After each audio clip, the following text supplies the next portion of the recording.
ഒരു ആർപ്പുവിളിയിലേക്ക് തന്നെയാണ് അല്പസമയത്തിനുള്ളിൽ തന്നെ ഉപചാരം തിരിയുന്ന ആ ഒരു നിമിഷമാണ് എല്ലാവരും കാത്തിരിക്കുന്നത്. ക്യാമറ കണ്ണുകൾ അല്ലെങ്കിൽ നിങ്ങളുടെ കയ്യിൽ ഫോട്ടോ മൊബൈൽ ഫോണും പിടിക്കുന്നുണ്ട്. ആ ഒരു കിട്ടാനായി വലിയ രീതിയിൽ ജനവിരുദ്ധമായ ഒരു തെക്കിക്കാട് മൈതാനം പടിഞ്ഞാറ് ഗോപുര നടയിൽ ജനസഹസ്രങ്ങളാണ് എന്ന് തന്നെ നമുക്ക് എടുത്തു പറയാൻ സാധിക്കും. സൂചി കുത്താനിടമില്ല എന്നുള്ള തരത്തിൽ നമുക്ക് എങ്ങോട്ട് നോക്കിയാലും അത് കാണാൻ സാധിക്കും. അല്ലെങ്കിൽ ഈ ഒരു ആൽച്ചുവട്ടിലേക്ക് തന്നെ നോക്കുമ്പോൾ ഒരു ആലില വീണാൽ പോലും അത്ര ഒരു ജനനിബിഡമായിരിക്കുന്നു എന്നുള്ളതാണ്.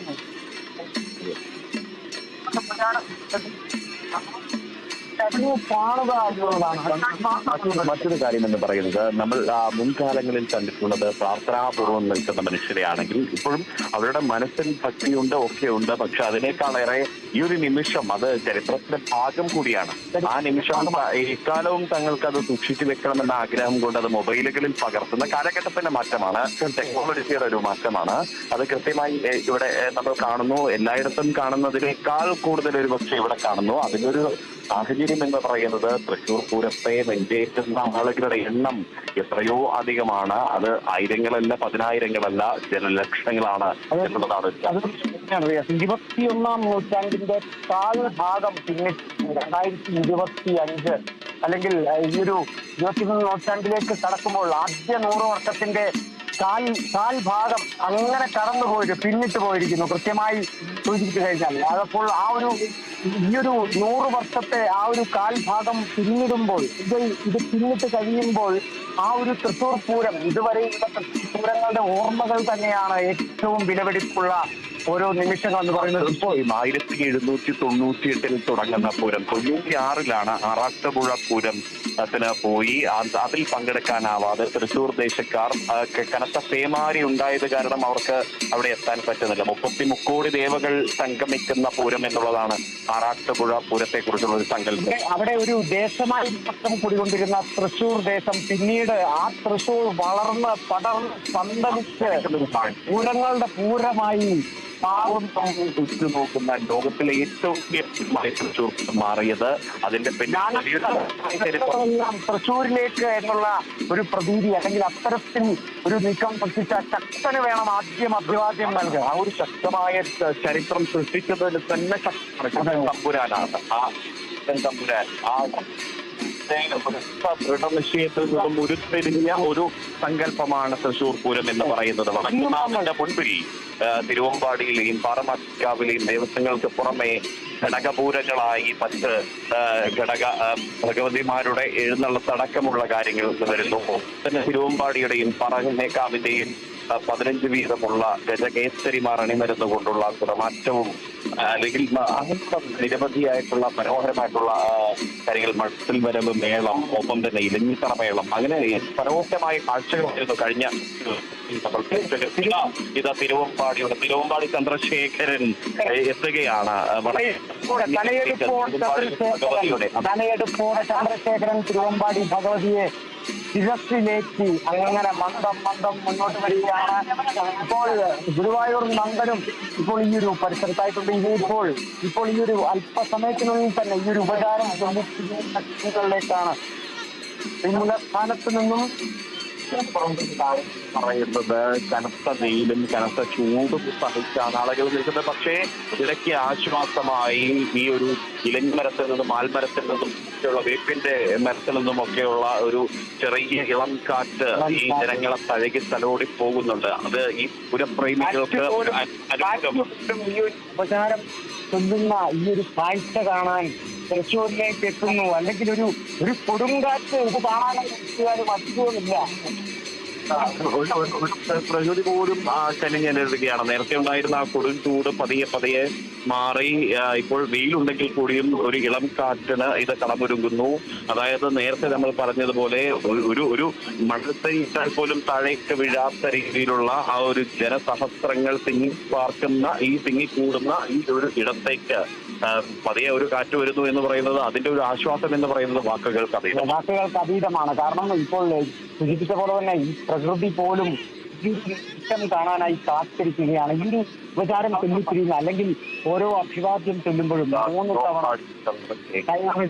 തയ്യാറെടുത്ത് എത്തിക്കൊണ്ട് പുതിയ തിരുവമ്പാടിയുടെ തിടമ്പെത്തിക്കൊണ്ട് തിരുവമ്പാടി ചന്ദ്രശേഖരൻ വടക്കുന്നാഥ ക്ഷേത്രത്തിന്റെ പ്രദക്ഷിണം വെച്ച ശേഷം വലം വെച്ച ശേഷം വടക്കുംനാഥനെ വണങ്ങിയ ശേഷം വടക്കുംനാഥനോട് അനുവാദം ചോദിച്ച് കൊല്ലം തമ്മിൽ പിരിയുകയാണ്. ഞങ്ങൾ ഇനി അടുത്ത കൊല്ലം അങ്ങയുടെ മുന്നിലേക്ക് എത്താമെന്നുള്ളൊരു സൂചന നൽകാൻ പുതിയ കാഴ്ചകളുമായി അന്നും ഞങ്ങളോടൊപ്പം വേണം. ഞങ്ങൾക്ക് മധ്യസ്ഥനായി നിന്ന് ഈ പൂരം ഇനിയും കൊല്ലങ്ങളോളം നടത്താൻ സാധിക്കുക എന്നുള്ള ഒരു വലിയ കൊല്ലങ്ങളോളം ഇനിയുള്ള മനുഷ്യനുള്ളിടത്തോളം കാലം തൃശ്ശൂർ പൂരം കാണാൻ ഞങ്ങൾക്കൊക്കെ അങ്ങയും അല്ലെങ്കിൽ വടക്കുംനാഥനും വേണം എന്നുള്ള ഒരു അനുവാദം ചോദിക്കുന്ന ഒരു ചടങ്ങ് കൂടിയാണ്, അല്ലെങ്കിൽ അത്തരത്തിലുള്ളൊരു ചടങ്ങാണ് ഇപ്പോൾ നടന്നുകൊണ്ടിരിക്കുന്നത്. അകത്ത്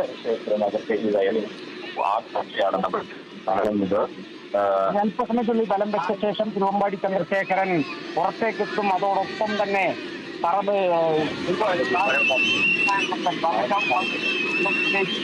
ഗുരുവായൂർ നന്ദനും ഇതേപോലെ തന്നെ ബലം വെച്ച് അനുവാദം ചോദിച്ച് പുറത്തിറങ്ങിയ ശേഷമാണ് ആ കാഴ്ച. കൊച്ചു കുഞ്ഞുങ്ങൾ പോലും ഈ ഒരു വെയിലിനെ വകവയ്ക്കാതെ ആ കാഴ്ചയ്ക്കായി കാത്തു നിൽക്കുന്ന കാഴ്ച. ഒപ്പം തന്നെ വയോധികർ പോലും ആപാലവൃദ്ധം ജനങ്ങളും തടിച്ചുകൂടി ഇതൊരു കാഴ്ച കാണാൻ ഈ ഒരു വൈകാരികമായ മുഹൂർത്തത്തിനായി കാത്തിരിക്കുകയാണ്. ഏറെ വൈകാരികമായ നിമിഷമാണ് ഇത്. പൂരപ്രേമികളെ സംബന്ധിച്ച് ഒരു ചെറിയ നൊമ്പരമുണ്ടാക്കുന്ന, എന്നാൽ അടുത്ത വർഷം വീണ്ടും കാണുമെന്ന് ഉറപ്പുള്ള ഒരു പ്രത്യാശ പകരുന്ന ഒരു നിമിഷമാണ്. അത്യധികം വൈകാരികമായിട്ടുള്ള നിമിഷങ്ങളാണ് ഇപ്പോൾ തന്നെ കടന്നുപോയിക്കൊണ്ടിരിക്കുന്നത്. കാരണം പൂരം അവസാനിച്ചു എന്നുള്ളത് പലർക്കും ഉൾക്കൊള്ളാൻ സാധിച്ചിട്ടില്ല എന്നുള്ളതും കൂടിയുണ്ട്. കഴിഞ്ഞ ദിനങ്ങളിൽ ഈ തൃശ്ശൂർകാർ നല്ല ആതിഥേയരായി ഇവിടെ ഉണ്ടായിരുന്നു എന്നുള്ളതാണ്. ലോകത്തിന്റെ വിവിധ ഭാഗങ്ങളിൽ നിന്ന്, വിവിധ ദേശങ്ങളിൽ നിന്ന്, സംസ്ഥാനത്തിന്റെ വിവിധ ഭാഗങ്ങളിൽ നിന്ന് ആളുകൾ എത്തിയപ്പോൾ അവരെ ഇരുകൈയും സ്വീകരിച്ച നല്ല ആതിഥേയരാണ്. നിർമ്മലമായ സ്നേഹം പകർന്നു തന്നവരാണ് തൃശ്ശൂരുകാർ. ഇന്ന് ആതിഥേയർ, ഇന്ന് അതിഥികളായി ഈ ഒരു പകൽപൂരം കാണാനായി എത്തിയിട്ടും കൂടിയുണ്ട് എന്നുള്ളതാണ്. കഴിഞ്ഞ ദിവസം കുടമാറ്റത്തിന് കണ്ട ആ ഒരു ജനസാഗരത്തിനും 3 ഇരട്ടിയാണ് ഇപ്പോൾ ഇവിടെ കാണാൻ സാധിക്കുന്നത് എന്നുള്ളത് തന്നെ പറയാൻ സാധിക്കും. കാരണം ലോകർക്കൊപ്പം തൃശ്ശൂർക്കാരും കൂടിയുണ്ട് ഇന്നത്തെ ഈ ഒരു പകൽപൂരത്തിന് ശേഷം. സമ്മാനിച്ച തൃശ്ശൂരാണ്. തൃശ്ശൂർകാർക്ക് പൂരം കാണാനുള്ള അവസരമാണ് പകൽപൂരം എന്ന് പറയുന്നത്. പകൽപൂരത്തിന്റെ ഏറ്റവും അവസാനത്തെ ഘട്ടത്തിലാണ്, ഉപചാരം ചൊല്ലിക്കാനുള്ള ഘട്ടത്തിലേക്കാണ് ഇനി കടക്കാൻ പോകുന്നത്. അല്പസമയം മാത്രം പ്രേക്ഷകർക്കായി അല്പസമയത്തിനുള്ളിൽ തന്നെ ആ വൈകാരിക രംഗം തന്നെ കോരിത്തരിപ്പിക്കുന്ന രംഗങ്ങൾ. തിരുവമ്പാടി ചന്ദ്രശേഖരൻ വടക്കുന്നാഥനെ കണ്ട് പതിയെ വരികയാണ്, അവിടെ തന്നെ നിൽക്കുകയാണ്. അത് ബലം വെച്ചതിന് ശേഷം എത്തും എന്നുള്ളതാണ് മനസ്സിലാക്കാൻ കഴിയുന്നത്. തിരുവമ്പാടി ചന്ദ്രശേഖരൻ ക്ഷേത്രത്തിനകത്താണ് ഇപ്പോൾ ഉള്ളത്. അതെ, അല്പസമയത്തിനുള്ളിൽ ഇനിയിപ്പോൾ ഗുരുവായൂർ നന്ദനും കൂടി അകത്ത് പോയി വണങ്ങിയ ശേഷം പറമേക്കാവ് ഭഗവതിയെ ശിരസിലേറ്റി ഗുരുവായൂർ നന്ദനും കൂടി അകത്ത് വലം വെച്ച ശേഷം പുറത്തേക്ക് വണങ്ങി അതാത് സ്ഥാനങ്ങളിൽ ഇരുവശങ്ങളിലായി സ്ഥാനം പിടിച്ച് ആ ഒരു അഭിവാദ്യം അർപ്പിക്കുന്ന ചടങ്ങുകളാണ് ഏറ്റവും വൈകാരികമായ, അല്ലെങ്കിൽ തൃശ്ശൂർ പൂരത്തിന്റെ ഏറ്റവും നയന മനോഹരമായ കാഴ്ച എന്ന് പറയുന്നത്. സുന്ദരമായ ഒരു കാഴ്ച എന്ന് പറയുന്നത് എനിക്ക് തോന്നുന്നു ഇവങ്ങിത്തറമേളത്തെക്കാൾ അല്ലെങ്കിൽ ഇതിനേക്കാൾ കുടമാറ്റത്തെക്കാളൊക്കെ അല്ലെങ്കിൽ കുലഗോത്രത്തെക്കാളൊക്കെ ഏറ്റവും മനോഹരമാണ്, നൊമ്പരപ്പെടുത്തുന്നതാണ് ഒരു കാഴ്ച. ഇല്ലിങ്ങിത്തറമേളത്തെ സംബന്ധിച്ച് അവിടുത്തെ ഓരോ താളം ഉയരുമ്പോഴും അവിടുത്തെ ഇലകൾ ഇറക്കുമെന്നാണ് പറയുന്നത്. അല്ലെങ്കിൽ അതിന്റെ താളത്തിനനുസരിച്ച് ഇലകളും അതും താളം പിടിക്കുക. എന്നാൽ ഉപചാരം ചൊല്ലുന്ന ചടങ്ങുകളിലേക്ക് ഇറക്കുമ്പോൾ പ്രകൃതി പോലും നിശബ്ദമാകും. അവർക്ക് ഇതിന്റെ വൈകാരികത ഉൾക്കൊള്ളാൻ സാധിക്കാത്ത പോലെ ഒരു മഴ പെയ്താലും നമുക്ക് കുറ്റം പറയാൻ സാധിക്കില്ല. പ്രകൃതി കരയുകയാണ് എന്ന് പോലും നമുക്ക് ചിലപ്പോൾ ചിന്തിച്ചു പോകും. ശബ്ദമാണ് ഓരോ മരച്ചില്ലകളിലും, ഓരോ ഇലകൾ പോലും ശാന്തമായി നിൽക്കുന്ന കാഴ്ചയാണ് നമുക്കിപ്പോൾ കാണാൻ സാധിക്കുന്നത്. പ്രകൃതി പോലും ഈ ഒരു രംഗത്തിന് തയ്യാറായിരിക്കുന്നു എന്നുള്ളതാണ് എടുത്തു പറയേണ്ട ഒരു കാര്യം. ഇവിടെ കടുത്ത ചൂടുണ്ടായിട്ടും ഒരുപക്ഷെ ഈ ഒരു ആളുകൾക്ക് പരസ്പരം അങ്ങോട്ടും ഇങ്ങോട്ടും നീങ്ങാൻ പറ്റാത്തത്ര വിധം ജനനിബിഡമായിട്ടും ഇവിടെ ഒരു അത്യാവശ്യ ഘട്ടത്തിൽ ഈ പുതിയ ചൂടിനെ നേരിടാൻ സൗജന്യ കുടിവെള്ള വിതരണം ദേവസ്വം ബോർഡിന്റെ ഭാഗമായി നടക്കുന്ന ക്ഷേത്ര സേവന സമിതിയുടെ ഒരുക്കിയിട്ടുണ്ട് എന്നുള്ളത് ഏറ്റവും മാതൃകാപരമായ ഒരു പ്രവർത്തനമായിരുന്നു. അതെ, തീർച്ചയായും. കാരണം അത്രയധികം ആളുകളുണ്ട്, കൃത്യമായി അവർക്ക് ആരോഗ്യ പ്രശ്നങ്ങൾ വന്നേക്കാം, അതിന് കൃത്യമായി വെള്ളം എത്തിച്ചു കൊടുക്കുക. അതോടൊപ്പം തന്നെ നമ്മൾ ഏറെ പ്രശംസ അർഹിക്കുന്ന ഒരു വിഭാഗം കൂടിയുണ്ട്. പ്രവർത്തകരടക്കം വലിയ രീതിയിൽ അവരൊരു ലാഭേച്ഛയില്ലാതെ ഈ ഒരു ചടങ്ങിനെ മനോഹരമാക്കാൻ, ഈ ചടങ്ങിനെത്തുന്ന ആളുകൾക്ക് കൃത്യമായ സൗകര്യങ്ങൾ ഒരുക്കിക്കൊടുക്കാനായി അവരെപ്പോഴും സന്നദ്ധരാണ്. ഈ ഒരു ചുറ്റുവട്ടത്തെ ഒന്ന് നോക്കിയാൽ കാണാം, നമുക്ക് ആരെങ്കിലും തളർന്നു വീണാൽ അവരെ പൊക്കിയെടുത്ത് അവരെ ആശ്വസിപ്പിക്കാൻ, അവരുടെ ആരോഗ്യനില തൃപ്തിപ്പെടുത്താനായി അവർ ഈ ഒരു പരിസരത്ത് തന്നെയുണ്ട്. അവർക്കും ഉപചാരം ചൊല്ലി തിരിയുന്ന കാഴ്ചകൾ തന്നെയാണ് പ്രധാനം. എന്നാൽ അതിനോടൊപ്പം ഇവിടെ വന്നിരിക്കുന്ന, ഇവിടെ ഈ ഒരു പൂരം കാണാനെത്തിയിരിക്കുന്ന ജനങ്ങളുടെ ജീവൻ കൂടിയാണ്. വാദികാരത്തെ മാഫലേശ് കഥാചന എന്ന് പറഞ്ഞതുപോലെ ഫലമിച്ഛിക്കാതെ കർമ്മം ചെയ്യുന്ന ഒരുപാട് മനുഷ്യരെ കണ്ട ഒരു വേദി കൂടിയാണ് തൃശ്ശൂർ പൂരത്തിന്റെ നഗരി എന്ന് പറയുന്നത്. ആ നഗരിയിൽ നമ്മൾ കണ്ടു സ്വാർത്ഥമായ പ്രവർത്തനം നടത്തുന്ന മനുഷ്യരെ, കുടിവെള്ളം എത്തിക്കുന്ന മനുഷ്യരെ, സംഭാരം എത്തിച്ചു നൽകുന്ന മനുഷ്യരെ, അല്ലെങ്കിൽ തന്നെയും ഒരാൾ വീണുപോയാൽ അയാളെ താങ്ങിയെടുത്ത് കൊണ്ടുപോയി ആംബുലൻസിലേക്ക് കൊണ്ടുപോയി അയാൾക്ക് കൃത്യമായ പരിചരണം നൽകുന്ന മനുഷ്യരെ എല്ലാം തന്നെ നമ്മൾ കണ്ടു എന്നുള്ളതാണ്.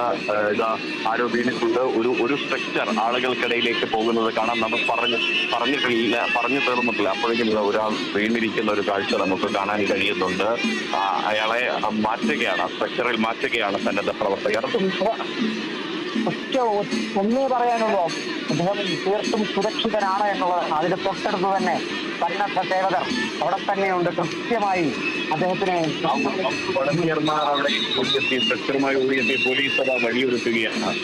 അദ്ദേഹം വഴിയൊരുക്കുന്ന ഒരു കാഴ്ച നമുക്ക് കാണാൻ കഴിയുന്നുണ്ട്. അദ്ദേഹത്തെ എടുക്കുന്നോ ആരാണ് വീണത് എന്ന് വ്യക്തമല്ല, പക്ഷെ എങ്കിൽ കൂടിയും അവർക്കായി വഴിമാറി കൊടുക്കുന്ന ഒരു കാഴ്ച നമുക്ക് കാണാൻ കഴിയുന്നുണ്ട്. നേരെ മാറ്റുകയാണ്, ഒരു തണൽ കിട്ടുന്ന ഒരു ഭാഗത്ത് മാറ്റി അവരെ പരിചരിക്കാനായി മാറ്റുന്ന ഒരു കാഴ്ച. കാരണം അവിടെ നേരിട്ട് വെയിൽ പതിക്കുന്ന ഒരു ഇടമാണ്, ശക്തമായ വെയിലാണ്, കനത്ത ചൂടാണ്. ചിലയിടങ്ങളിൽ ഇവിടെ മരങ്ങളുണ്ട്, ഇടങ്ങി മരമുണ്ട്, ആൽമരമുണ്ട്, വേപ്പിന്റെ തണലുണ്ട്. പക്ഷെ അത്തരമിടങ്ങളിലെല്ലാം തന്നെ നേരത്തെ തന്നെ ആളുകൾ ഇടം പിടിച്ചു കഴിഞ്ഞിട്ടുണ്ട്. അങ്ങനെയുള്ള ഇടങ്ങളിൽ ഇടം കിട്ടാത്ത മനുഷ്യരാണ് ഈ കൊടിയ വെയിലിൽ നേരിട്ട് പതിക്കുന്ന ഇടത്തേക്ക് സ്ഥലം തേടി പോകേണ്ടി വരുന്ന ഒരു സാഹചര്യം ഉണ്ടായിട്ടുള്ളത്. അത്തരത്തിലൊരാളാണ് ഇപ്പോൾ അവിടെ കൊഴിഞ്ഞുവിട്ട് പോയിട്ടുള്ളത്.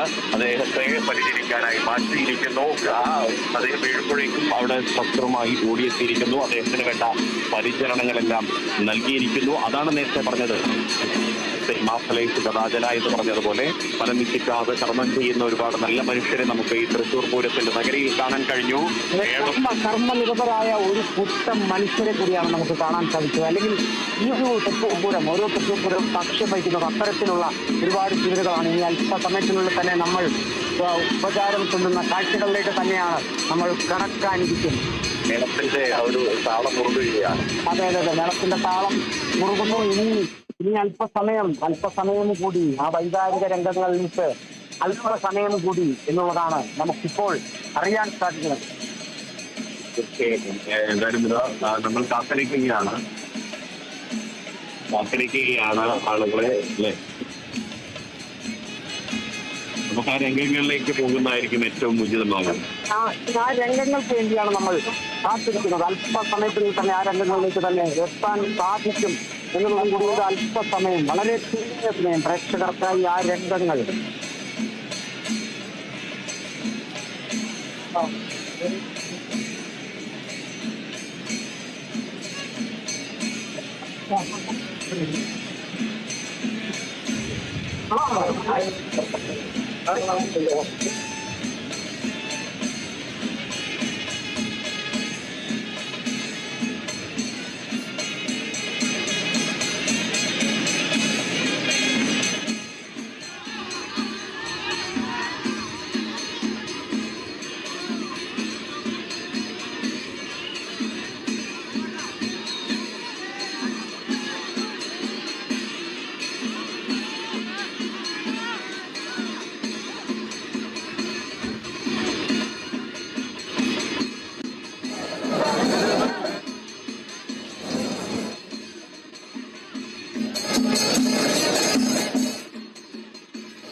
പൂരം പൂർണ്ണമാവുകയാണ്. ഉപചാരം ചൊല്ലി പിരിയൽ അല്പസമയത്തിനകം നടക്കും.